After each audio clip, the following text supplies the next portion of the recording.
اور وہ سوال یہی ہے کہ کیا عورت جو ہے وہ محرم کے بغیر حج پہ یا عمرہ پہ جا سکتی ہے یا نہیں جا سکتی، یہ سوال ہے۔ اس میں نے عرض کر دیا تھا، پھر سے میں دوبارہ عرض کرتا ہوں، اس کو توجہ کے ساتھ سن لیں اور سمجھ لیں کہ مسئلہ جو ہے وہ حج یا عمرے پہ جانے کا نہیں ہے۔ مسئلہ یہ ہے کہ عورت اپنے محرم کے بغیر ٹریول یا سفر کر سکتی ہے یا نہیں کر سکتی۔ حج اور عمرہ بھی چونکہ ایک سفر ہے، آپ نے سفر کر کے وہاں پہ جانا ہے۔ پہلی بات تو یہ ذہن میں یاد رکھ لیں اور سمجھ لیں کہ اس مسئلے کا تعلق ہے عورت محرم کے بغیر سفر کر سکتی ہے یا نہیں کر سکتی، اس کا تعلق صرف حج یا عمرہ کے ساتھ نہیں ہے، اس کا تعلق جو ہے وہ جتنے بھی عورت سفر کرتی ہے، تمام تر جتنے بھی سفر ہیں ان سب کے ساتھ اس کا تعلق ہے۔ وہ بے شک آپ نے فیری پہ یہاں سے اسپین جانا ہے، یا فیری پہ آپ نے پاکستان جانا ہے، یا آپ نے حج یا عمرہ کی ادائیگی کے لیے جانا ہے، یہ جتنے بھی سفر ہیں سب کے ساتھ اس کا تعلق ہے۔ اتنی بات سمجھ میں آ گئی؟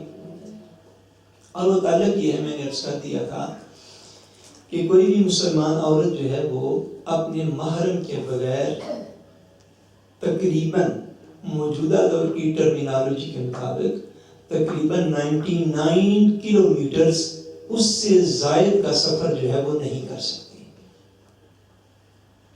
کتنے کلومیٹرز؟ تقریباً 99 کلومیٹرز۔ اگر اس سے لمبا کوئی سفر کرنا ہو تو پھر اس کے لیے لازم ہے کہ وہ اپنے کسی محرم کو ساتھ لے کے جائے، اس کا بیٹا ہو، اس کا بھائی ہو، اس کا باپ ہو، اس کا خامد ہو، اس کا سسر ہو، اس کا سگا ماموں ہو، اس کا سگا چاچو ہو، ان جتنے بھی محرم رشتے ہیں ان میں سے کسی محرم کو ساتھ لے کے تو جائے۔ اتنی بات کلیئر ہوگی؟ یہ میں دوبارہ سے عرض کر رہا ہوں تاکہ آپ میں سے کسی کو مسئلے کو سمجھنے میں غلط فہمی نہ رہنی چاہیے۔ اب اس سے اگلی جو مختلف صورتیں لکھی ہوئی ہیں، اب اسپیشلی آپ یہاں پہ حج پہ ہیں، حج رائسی پہ آپ آ جائیں، حج ٹریول پہ آپ آ جائیں۔ حج میں جس کو کہتے ہیں کہ فلاں فلاں فلاں شرائط پوری ہوں تو حج فرض ہو جاتا ہے۔ حج کی جو استطاعت ہے، یعنی استطاعت جس کے پاس ہوگی اس پر حج فرض ہوگا، اس استطاعت میں عورت کے ساتھ محرم جو ہے وہ شامل ہے، یہ کنفرم بات ہے۔ مرد اور عورت کے اوپر حج کے فرض ہونے میں اس حوالے سے استطاعت کا فرق ہے، یعنی عورت بے شک بڑی مالدار ہے، وہ اپنی جاب کرتی ہے، کام کرتی ہے، سرمایہ دار ہے، بزنس کرتی ہے، اس کے پاس گڈ انٹیک موجود ہے، بہت زیادہ اس کے پاس پیسے اور رقم موجود ہیں، صحت اس کی بالکل ٹھیک ہے، سفر کرنے میں مال کے لٹنے کا کوئی خدشہ نہیں ہے، پیچھے گھر میں جتنی دیر اگر وہ کفالت کرتی ہے اپنے بچوں کی یا گھر کی، تو جتنی دیر وہ گھر سے باہر رہے گی اتنی انٹیک موجود ہے، آمدنی موجود ہے کہ اس سے اس کے گھر کا سسٹم 3-4 ویک جتنے دیر اس کے باہر رہنا ہے وہ بھی چل سکتا ہو بغیر قرض کے۔ یہ ہیں فرض ہونے کی شرائط۔ انڈرسٹینڈ ہو گیا آپ لوگ؟ پہلی چیز کہ مسلمان مرد یا عورت کی صحت درست ہو، وہ سفر کر سکتا ہو۔ دوسری چیز اس کے پاس اتنی آمدنی موجود ہو، انٹیک موجود ہو کہ جس سے وہ وہاں پہ جا کے 3-4 ویک گزارا کر سکتا ہو، مکہ مدینہ اور مدینہ طیبہ۔ تیسری چیز یہ ہے کہ اس کے ساتھ پلس اس کے پاس اتنے پیسے موجود ہوں کہ اگر پیچھے اس کا مکان ہے یا اس کا بال بچہ پیچھے رہ جاتا ہے تو انہوں نے جو 3-4 ویک گزارا کرنا ہے اس کے لیے اس کو کہیں سے قرض یا لونے پھینگر نہ کرنے پڑے۔ ٹھیک ہے؟ اگلی چیز یہ ہے کہ جتنا اس نے ٹریول کرنا ہے، جس راستے سے اس نے جانا ہے اس راستے میں اس کو اپنی مال اور جان کا خوف کوئی نہ ہو کہ کوئی اس کو مار دے گا یا کوئی اس سے اس کی رقم جو ہے وہ چھین لے گا، جان مال عزت کے جانے کا ڈر نہ ہو۔ یہ 3 یا 4 جو ہیں یہ فیلس ہیں، مرد اور عورت کے لیے یہ کیا ہیں؟ یہ فیلس ہیں کہ اگر یہ چیزیں کسی کے پاس ہوں گی تو اس کے اوپر حج کرنا جو ہے وہ زندگی میں ایک بار فرض ہو جائے گا۔ مگر عورت کے لیے اس میں ایک چیز پلس ہے کہ اس کے ساتھ اس کا محرم بھی موجود ہو، اس کے ساتھ اس کا محرم بھی موجود ہو۔ اور جو بڑے محتاط محدثین ہیں اور عالمی اسلام کے مجتہدین ہیں، ان کا یہ فرمان ہے کہ اگر کسی عورت کے ساتھ محرم موجود نہیں سفر کے لیے، اس کی صورت کوئی بھی ہو سکتی ہے، اگر محرم ساتھ موجود نہیں تو عورت کے اوپر حج جو ہے وہ فرض نہیں ہوگا. حج کرنا اس کے اوپر فرض ہی تب ہوگا جس سے پہلی 4 چیزیں موجود ہوں گی تو فرض ہوگا نا. ٹھیک ہے، تو عورت کے لیے ساتھ یہ 5ویں چیز پلس ہے کہ اس کے ساتھ محرم بھی کوئی سفر پہ جانے والا موجود ہوگا تو اس کے اوپر فرضیت لازم آئے گی. اگر محرم موجود نہ ہوگا تو فرضیت لازم نہیں ہوگی. اب اس کے ساتھ جو مسئلہ ہے بیسیکلی طور پر اس کا ایک اگلا پہلو ہے، وہ یہ ہے کہ اس ضابطے پر جو میں عرض کر رہا ہوں، ایک حدیث پاک میں نے عرض کی تھی صحیح بخاری شریف میں سے اور غالباً صحیح مسلم شریف میں بھی ہے، بلکہ اگر آپ اس سفر کے مسئلے کو پڑھنا چاہیں، اب سارے حوالے ریفرنسز تو یاد نہیں ہوتے ہیں. اس میں یہ ہے کہ اگر آپ ہماری ویب سائٹ پہ چلے جائیں، وہاں پہ کسی نے ایک اسپیشل بھی کیا تھا چند مہینے پہلے، تو سوال جواب جو ہیں وہاں پہ تفصیل کے ساتھ یہ مسئلہ لکھا بھی ہوا ہے ریفرنسز کے ساتھ. اور ایک حدیث پاک میں نے عرض بھی کی تھی صحیح مسلم شریف میں سے کہ حضور علیہ السلام کی بارگاہ اقدس میں ایک صحابی رسول نے عرض کیا، یا رسول اللہ صلی اللہ علیہ وسلم، حضور میری مسز جو ہے، میری وائف جو ہے وہ حج پہ جانا چاہتی ہے اور میرا نام جو ہے وہ ایک جہاد کے اندر لکھا ہوا ہے کہ میں نے فلاں جہاد پہ جانا ہے، تو میں کیا کروں؟ حضور نے فرمایا تم جہاد کو چھوڑ دو، اپنی بیوی کے ساتھ حج پہ چلے جاؤ. اگر محرم کا ساتھ جانا لازم نہ ہوتا تو جہاد چھوٹی عبادت نہ تھی کہ جس سے اس کو محروم رکھا جاتا. اور اگر اس عورت کا بھی اکیلے ٹریول کرنا جائز ہوتا تو حضور علیہ السلام اس کو دے دیتے. آپ ان باتوں کو ذرا غور کے ساتھ اور دل میں بٹھائیں ان باتوں کو. آج 1400-1500 سال پہلے، آج سے 1400 سال پہلے جو مسلمان تھے وہ دور حضور کی حجات ظاہری کا تھا. وہ اس دور کے مسلمانوں سے کہیں زیادہ زمین و آسمان کے فرق سے زیادہ حیادار لوگ تھے، زمین و آسمان کے فرق سے زیادہ غیرت مند لوگ تھے. ان کی حیا جو ہے آج کے سارے مسلمانوں سے بڑھ کر تھی. اور تب بھی لوگ قافلوں میں ہی سفر کرتے تھے، لوگ اکیلے تو نہیں تھے جاتے، بلکہ آج بندہ اکیلا سفر کر سکتا ہے، تب ایسا پاسبل نہ تھا. لوگ ہمیشہ قافلوں میں ہی سفر کرتے تھے حرمین شریفین کا، اسی کا سفر پیدل ہوتا تھا. تو اکیلا بندہ تو پہلے سفر کر نہیں سکتا، سفر تو سارے قافلوں ہی کی صورت میں ہوتے تھے.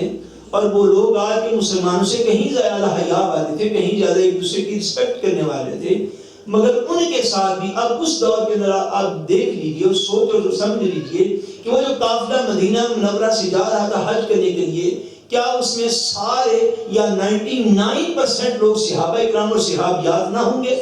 بولیے نہ ہوں گے. ان کے ساتھ ایک عورت جانا چاہتی ہے حج پہ، اس کا خاوند اٹھ کے حضور کی بارگاہ میں سوال کر رہا ہے اور حضور اس کا جواب یہ ارشاد فرما رہے ہیں کہ تم جہاد کو چھوڑ دو اور اپنی بیوی کے ساتھ حج پہ چلے جاؤ. جہاد کو چھوڑ دو اور اپنی بیوی کے ساتھ حج پہ چلے جاؤ. اگر جانا جائز ہوتا تو صحابہ اکرام کے قافلے جو جا رہے تھے کچھ حج کرنے کے لیے، تو حضور ان کے ساتھ ان کی وائف کو بھی بھیج دیتے، بھئی وہ قافلہ جا رہا ہے اس کے ساتھ چلی جائیں. آپ کو یہ بات آپ نے سمجھ لی ساری. اب اس سے اگلی صورت یہ ہے، بلکہ ایک اور حدیث پاک میں عرض کرتا ہوں تاکہ اس بات کو آپ تفصیل کے ساتھ سمجھ سکیں. حضور علیہ السلام نے فرمایا، حضرت ابو امامہ رضی اللہ تعالیٰ عنہ اور حضرت عبداللہ بن عباس رضی اللہ تعالیٰ عنہما، ان دونوں نے اس حدیث پاک کو روایت کیا ہے. اور یہ اس باب میں حجت ہے، یہ حدیث پاک میں عرض کرنے لگا ہوں. سنن دارقطنی کے اندر یہ حدیث پاک ہے.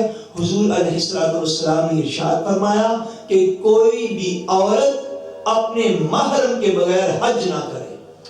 اس میں باقاعدہ حج کا لفظ بھی موجود ہے کہ کوئی بھی عورت اپنے محرم کے بغیر حج، بولیے حج نہ کرے.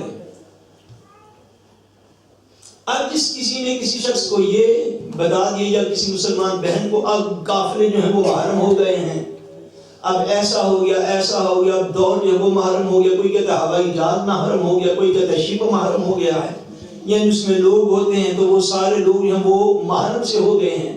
ٹھیک ہے. اب ایسی بات نہیں ہے. شریعت کے مسائل بیان کرنے کے لیے 4 چیزیں لازم ہیں. شریعت مصطفیٰ اسلام ثابت ہوتا ہے سب سے پہلے قرآن پاک سے. کہاں سے؟ قرآن پاک سے. اس کے بعد دوسرا درجہ حدیث پاک کا ہے. دوسرا درجہ کس چیز کا ہے؟ حدیث پاک. تیسرا درجہ جو ہے یہ اجماع امت کا ہے. تیسرا درجہ کس چیز کا؟ بولیے کس چیز کا؟ اجماع امت کا، کہ حضور کی امت کے زیادہ تر علماء کس بات پہ کھڑے ہوئے ہیں. چوتھا درجہ قیاس کا ہے. چوتھا درجہ کس چیز کا ہے؟ بولیے.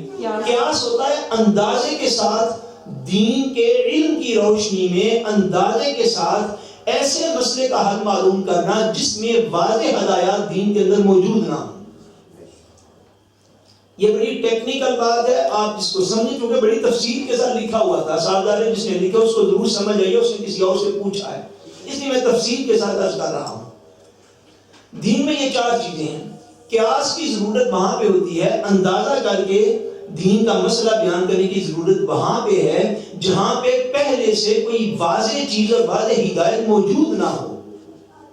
یہ جو چیز آپ کہتے ہیں نا کہ آپ گروپ بنتے ہیں اور قافلے بنتے ہیں اور عورتوں کے قافلے ہوں اور ان کے ساتھ عورت ٹریول کر لے، اس کو فقہی طور پر اور شرعی طور پر کہیں گے کہ یہ حکم جو ہے دین میں قیاس سے حاصل کیا گیا ہے. کیسے حاصل کیا گیا ہے؟ اب مجھے سمجھ آ رہی کچھ لوگوں کے لیے مشکل ہوگا مگر اس بات کو سمجھیے. قیاس جو ہے یہ دین میں چوتھا درجہ ہے، پہلا درجہ نہیں ہے، دوسرا بھی نہیں ہے، تیسرا بھی نہیں ہے. یہ ہوتا ہے قیاس سے حکم کو حاصل کرنا. اور قیاس سے حکم تب حاصل کیا جاتا ہے جب دین کے اندر واضح تعلیمات موجود نہ ہوں. اور جب واضح تعلیمات، اس سے واضح تعلیم کیا ہوگی کہ حضور علیہ السلام یہ فرمائے، حضرت عبداللہ بن عباس اس کو روایت کریں کہ حضور فرما رہے ہیں کہ کوئی بھی عورت محرم کے بغیر حج نہ کرے.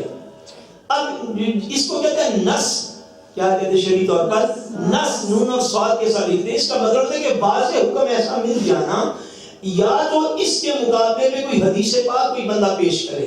اب اگلی بات سمجھ لیں، حضور کے اس فرمان کے اوپر یا تو کوئی بندہ اور حدیث پاک پیش کرے کہ جس سے ظاہر ہو کہ سم ٹائمز حضور نے حج یا عمرہ پہ ٹریول کرنے والی کسی عورت کو بغیر محرم کی اجازت عطا فرمائی ہے.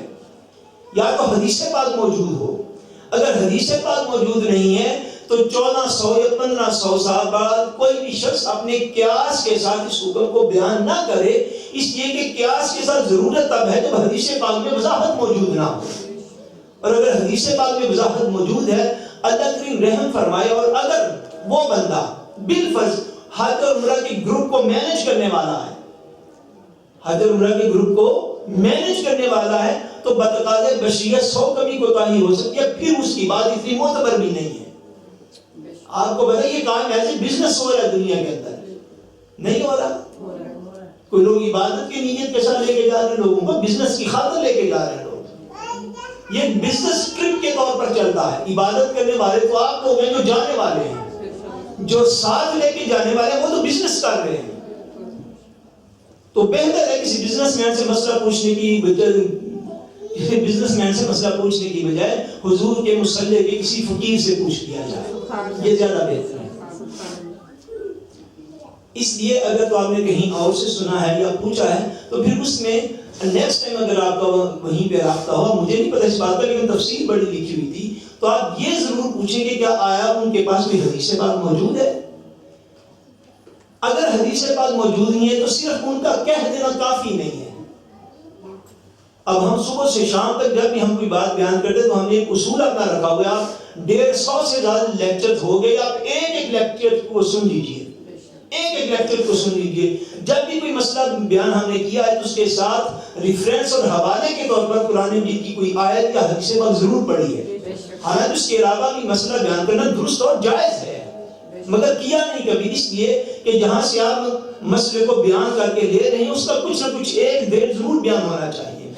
جس شخص نے ایسا بیان کیا کہ عورتوں کے گروپ کے صورت میں جانے کی اجازت ہے، اس کے ذمہ لازم ہے کہ اس کی کوئی ایک دلیل تو حدیث پاک سے لا کے دے. محض اس کا یہ کہہ دینا کافی نہیں ہے، جس کا ہمارا بھی کہہ دینا کافی نہیں ہے، دنیا کے کسی بندے کا کہہ دینا کافی نہیں ہے. بے شک اس کی امامت میں 10 بندے نماز پڑھتے ہوں، بے شک اس کی امامت میں 1 لاکھ بندہ نماز پڑھتا ہوں. مسائل کو ہمیں قرآن و حدیث سے سمجھنا ہے، نہ یہ کہ اجتماع کتنا بڑا ہے، کسی کا اس سے مسائل نہیں سمجھے جاتے.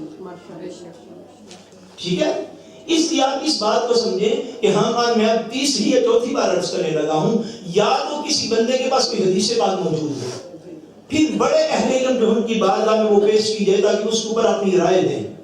ہم تو اپنے آپ کو صحیح بات ہے، طالب علم بھی دین کا نہیں سمجھتے اور بات بھی ایسے ہی ہے، مگر ہم یہ بات عرض کر رہے ہیں کہ حضور کا جب واضح فرمان موجود ہے اور فقہاء نے لکھا ہے کہ اگر محرم موجود نہ ہو تو عورت پر فرضیت بھی نہیں ہے، محرم موجود نہ ہو تو فرضیت بھی نہیں ہے، اس سے روزہ معاشر سوال نہیں کیا جائے گا کہ تمہارے اکاؤنٹ میں تو 10 لاکھ کروڑ پڑا ہوا تھا تو تمہیں حج کیوں نہیں کیا. اس لیے کہ فرض تب ہوگا جب اس کے ساتھ محرم موجود ہوگا اور محرم جانا چاہے گا. اب اگر محرم نہیں جاتے، محرم موجود ہیں، اللہ ان کو زندگی عطا فرمائے، اگر وہ نہیں جاتے تو ان کے شعور کو بیدار کرنے کی ضرورت ہے، نہ یہ کہ ایسا سفر کر لینا جس کے اندر گناہ کا خطرہ موجود ہو اور سفر کرتے ہی حضور کی نافرمانی پہلے سامنے آ جائے. تو اس سے بہتر ہے اس کے شعور کو آپ اجاگر کریں. اگر اللہ کریم نے نصیب میں لکھا ہے تو ضرور انشاءاللہ تعالیٰ وہ وقت دے گا کہ آپ ضرور حج کریں گے.